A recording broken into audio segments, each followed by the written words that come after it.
पुराने समय की बात है। भारत के घने जंगलों से घिरे राज्य अमृतगढ़ में एक पराक्रमी राजा विक्रम सिंह का शासन था। राजा की वीरता और न्यायप्रियता की चर्चा दूर दूर तक होती थी, लेकिन उनके महल में एक रहस्य था, एक ऐसा रहस्य जिससे कोई बाहर नहीं निकल सका। यह रहस्य जुड़ा था महल के सबसे गहरे कक्ष में बंद सिरकटी रानी से।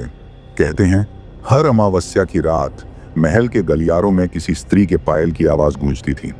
कुछ लोग कहते हैं कि वो राजा की पहली रानी थी जिसे छल से मारा गया, लेकिन उसका सिर आज भी जीवित था और किसी अनदेखे बदले की आग में जल रहा था। राजा विक्रम सिंह को बचपन से ही महल के कुछ हिस्सों में जाने से रोका गया था, लेकिन जैसे जैसे वे बड़े हुए उनके मन में सवाल बढ़ने लगे। आखिर क्यों महल के पश्चिमी भाग को हमेशा बंद रखा जाता था? वहां से हर अमावस्या को अजीब आवाजें क्यों आती थी? जब उन्होंने अपने महामंत्री से पूछा तो उन्हें एक ही जवाब मिला, यह तुम्हारे भले के लिए है राजन, कुछ रहस्यों को दफन ही रहने देना चाहिए। परंतु एक राजा कब तक अपने ही महल में छिपे किसी रहस्य से बच सकता था? गुप्त कक्ष का रहस्य एक दिन राजा विक्रम सिंह ने अपने सबसे वफादार सेनापति रणवीर को साथ लिया और चुपके से महल के पश्चिमी भाग में चले गए। अंधेरा घना था, हवा में एक अजीब सी गंध थी। जैसे ही वे आगे बढ़े, उनके कदमों की आवाज से पत्थरों पर जमी धूल उड़ने लगी। उन्होंने एक भारी दरवाजे को देखा जिस पर लोहे की मोटी जंजीरें लगी थीं। जैसे ही राजा ने दरवाजा खोलने का प्रयास किया, अचानक भीतर से एक हंसी गूंज उठी। विक्रम, तुम आखिर आ ही गए। राजा और रणवीर दोनों के रोंगटे खड़े हो गए। भीतर एक काला अंधेरा था। राजा ने अपनी तलवार निकाली और धीरे धीरे अंदर कदम रखा। जैसे ही उन्होंने दीपक जलाया, उनका दिल दहल गया। सामने एक संगमरमर के चबूतरे पर एक सिर कटा धड़ पड़ा था और उसके सामने एक सोने की तश्तरी में रखा था एक औरत का जीवित सिर। वह सिर बोल रहा था, उसकी आंखें जल रही थीं बदले की आग में। राजा विक्रम सिंह, क्या तुम मुझे पहचानते हो? राजा को लगा कि उनकी आत्मा शरीर से बाहर निकल जाएगी। ये आवाज, ये चेहरा, ये कोई और नहीं बल्कि उनकी पहली रानी पद्मिनी थी। पर यह कैसे संभव था? रानी ने एक ठंडी हंसी हंसी और बोली, मैं मरी नहीं थी विक्रम, तुमने मुझे मरवाया था, लेकिन मेरी आत्मा कभी मुक्त नहीं हुई। मेरे साथ हुए छल का बदला अभी अधूरा है। राजा को झटका लगा। मैंने तुम्हें नहीं मारा पद्मिनी, मैं तुम्हें अपनी जान से ज्यादा चाहता था। झूठ! रानी का सिर कांप उठा।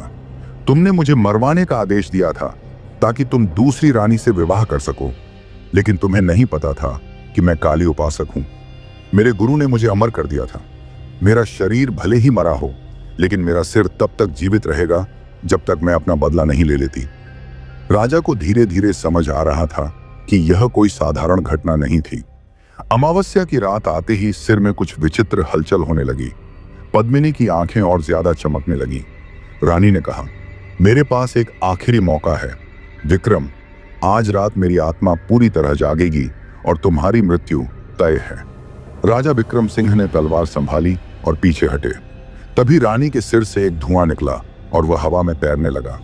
महल की दीवारें हिलने लगी, काले बादल छाने लगे।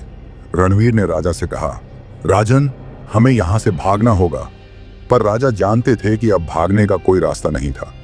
अमावस्या की रात गहराते ही सिर कटी रानी की आत्मा पूरी तरह जाग उठी। उसकी आंखों से आग निकल रही थी। राजा विक्रम सिंह ने अपनी तलवार उठाई, लेकिन जैसे ही उन्होंने वार किया, रानी का सिर हवा में गायब हो गया और अगले ही पल वह उनके पीछे आ गया। तुम मुझसे नहीं बच सकते विक्रम। राजा ने पूरी ताकत से हमला किया, लेकिन हर बार व्यर्थ था। रानी हंस रही थी। रणवीर ने हिम्मत करके मंत्र पढ़ना शुरू किया जो उसे एक साधु ने बताया था। जैसे ही मंत्र पूरा हुआ, रानी की आत्मा चीख उठी, नहीं, यह नहीं हो सकता। उसका सिर अचानक आग की लपटों में घिर गया। उसकी चीखें पूरे महल में गूंज उठी।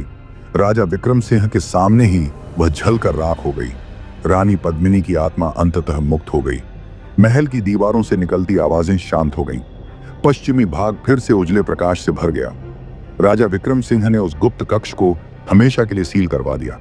लेकिन आज भी अगर कोई अमावस्या की रात अमृतगढ़ के उस पुराने महल के पास जाता है तो उसे हवा में किसी के पायल की हल्की हल्की आवाज सुनाई देती है। शायद सिर कटी रानी का श्राप पूरी तरह कभी नहीं मिटा।